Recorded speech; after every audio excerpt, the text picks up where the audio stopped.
First unit है वो start कर रहे हैं आज हम, that is some basic concepts of chemistry. So let's start. देखिए some basic concepts of chemistry. सबसे पहले तो अब तक जो 10th तक था, वैसे तो आजकल डिवाइड कर देते हैं इसमें फिजिक्स, केमिस्ट्री और बायोलॉजी के अंदर, लेकिन सबसे पहले मैं आपसे पूछना चाहूँगी what do you mean by the term chemistry. क्योंकि जैसे ही हम 11th में होते हैं तो जो हमारे सिलेबस होता है, साइंस है, आइदर मेडिकल, नॉन मेडिकल, तो उसके अंदर सारी चीज़ें अलग अलग से डिवाइड हो जाती हैं। तो अगर हम कोई भी सब्जेक्ट चूज़ कर रहे हैं तो उसके पीछे हमें वजह पता होनी चाहिए, और उसमें अगर इंटरेस्ट तभी बनेगा जब हम उसके बारे में पता होगा, है ना। तो केमिस्ट्री से आप क्या समझते हैं? केमिस्ट्री साइंस की वो ब्रांच होती है जिसके अंदर हम किसी भी केमिकल फिनोमिना की स्टडी करते हैं। Chemical phenomena in the sense कि कोई भी प्रोसेस है वो किस तरीके से प्रोसीड हो रही है, उसमें क्या चेंजमेंट हो रहा है, क्या चीज़ पहले थी वो कैसे दूसरी चीज़ में कन्वर्ट हुई, उसमें कौन सी रिएक्शंस इन्वॉल्व हुई, उसका क्या यूटिलाइजेशन है, क्या बेनिफिट्स हैं, क्या ड्रॉबैक्स हैं, इन सारी चीज़ों के बारे में हम किस में स्टडी करते हैं? केमिस्ट्री के अंदर स्टडी करते हैं।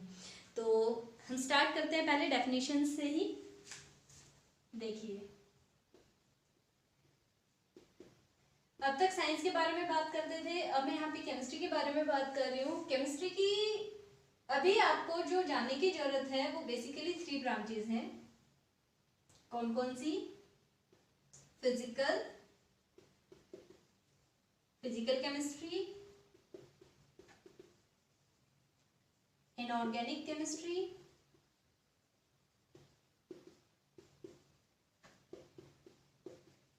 और लास्ट है ऑर्गेनिक केमिस्ट्री।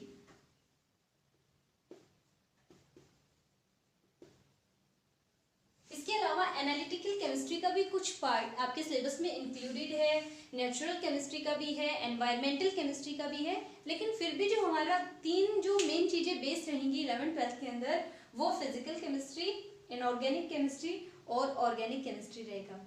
सबसे पहले हम बात करते हैं फिजिकल केमिस्ट्री के बारे में। अब यहाँ पे फिजिकल वर्ड से ही पता चल जाएगा आपको कि फिजिकल केमिस्ट्री के अंदर हम उन इंस्ट्रूमेंट्स के बारे में बात करेंगे, फिजिकल प्रोसेस के बारे में बात करेंगे जिससे कोई भी केमिकल रिएक्शन प्रोसीड होती है, उसके पीछे क्या यूनिट रहेंगी, क्या फॉर्मूला रहेगा, किस तरीके से हम practically by the use of a formula किसी चीज को फाइंड आउट कर सकते हैं। ये सारी चीजें हमें कौन सी ब्रांच बताएगी केमिस्ट्री की? फिजिकल केमिस्ट्री बताएगी। इसके अंदर कुछ स्पेशल जो यूनिट्स हैं वो आप पढ़ेंगे, तब आपको पता चल जाएगा कि हम इसमें किस चीज के बारे में डिस्कस करेंगे, किन किन चीजों के बारे में।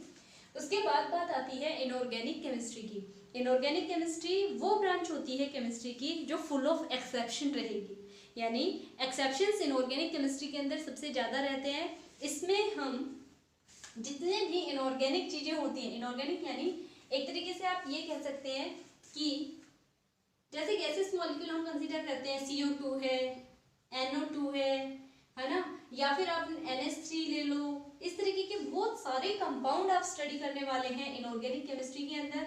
हर चीज की डिटेल, कोई भी मॉलिक्यूल अगर गैसियस है, जैसे N2 है, गैस नाइट्रोजन गैस है, O2 है, ऑक्सीजन गैस है, Cl2 है, क्लोरीन गैस है, तो ये किस फॉर्म में प्रेजेंट है, क्यों प्रेजेंट है, कौन सा बॉन्ड है इनके बीच में, किस तरीके का नेचर है, इन सारी चीजों की जो स्टडी है वो कौन सी ब्रांच करवाएगी केमिस्ट्री की? इनऑर्गेनिक केमिस्ट्री करवाएगी।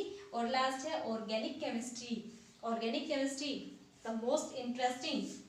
ऑर्गेनिक केमिस्ट्री के अंदर हम ऑर्गेनिक सब्सटेंस की स्टडी करेंगे, और ऑर्गेनिक और इनऑर्गेनिक सब्सटेंसेस के अंदर क्या डिफरेंस होता है अभी आपको पता चल जाएगा। ऑर्गेनिक केमिस्ट्री वो ब्रांच होती है केमिस्ट्री की जिसके अंदर हम कार्बन, हाइड्रोजन, यानी ये 2 चीजें तो कंपल्सरी है, कार्बन और जो हाइड्रोजन है वो तो होना ही होना चाहिए। उसके अलावा ऑक्सीजन हो सकता है, फ्लोरीन हो सकता है, sulphur, nitrogen and some others etcetera, और भी जो चीजें हैं वो प्रेजेंट हो सकती हैं। लेकिन कंपल्सरी क्या है, कौन कौन सी चीजें होनी चाहिए? कार्बन कंपल्सरी है और हाइड्रोजन कंपल्सरी है, ये दोनों जरूर होनी चाहिए। इनके अलावा अगर इनमें से कोई भी आइटम प्रेजेंट है तो कोई दिक्कत नहीं है, तब वो ऑर्गेनिक ही कहलाएगा। लेकिन अगर इन दोनों में से एक भी मिसिंग है तो वो ऑर्गेनिक मॉलिक्यूल कभी भी नहीं कहलाएगा। अब देखिए मैं एक फॉर्मूला लिखती हूँ यहाँ पे, CO2, क्या ये ऑर्गेनिक मॉलिक्यूल है? यहाँ पर देखिए कंडीशन ध्यान रखना, कार्बन और हाइड्रोजन कंपल्सरी कंडीशन है, उसके अलावा इनमें से कोई भी चीज हो सकती है। यहाँ पर कार्बन है, ऑक्सीजन है, लेकिन हाइड्रोजन मिसिंग है, तो ये ऑर्गेनिक कंपाउंड नहीं है। अच्छा, H2O that is water molecule, यहाँ पे हाइड्रोजन है, ऑक्सीजन है, लेकिन कंपल्सरी कंडीशन में से क्या मिसिंग है? कार्बन मिसिंग है, यहाँ पे है ही नहीं, तो ये भी ऑर्गेनिक नहीं होगा। अब देखिए CH4, यहाँ पे कार्बन प्रेजेंट है, हाइड्रोजन भी प्रेजेंट है, और आपको कंडीशन क्या दी गई थी कि कंपल्सरी ये है कि कार्बन और हाइड्रोजन जरूर हो, उसके अलावा ये हो सकते हैं, ना भी हो तो कोई दिक्कत नहीं है। तो यहाँ पे कार्बन भी प्रेजेंट है और हाइड्रोजन भी प्रेजेंट है, तो ये ऑर्गेनिक मॉलिक्यूल होगा। इसी तरीके से देखिए C6H12O6, ये तो वेल नोन है, आप लोगों को पता भी होगा, ग्लूकोज जिसे बोलते हो आप। तो कार्बन भी प्रेजेंट है, हाइड्रोजन भी प्रेजेंट है और ऑक्सीजन भी प्रेजेंट है, तो ये भी ऑर्गेनिक नेचर का मॉलिक्यूल है। तो इस तरीके से हमें डिफरेंस पता चल जाएगा कि कौन मॉलिक्यूल को देखते ही पता चल जाएगा कौन सा इनऑर्गेनिक नेचर का है और कौन सा ऑर्गेनिक नेचर का है। मैं कुछ एग्जांपल्स लिख रही हूँ, आप मुझे बताएं कि वो कौन से ऑर्गेनिक है, कौन से इनऑर्गेनिक है।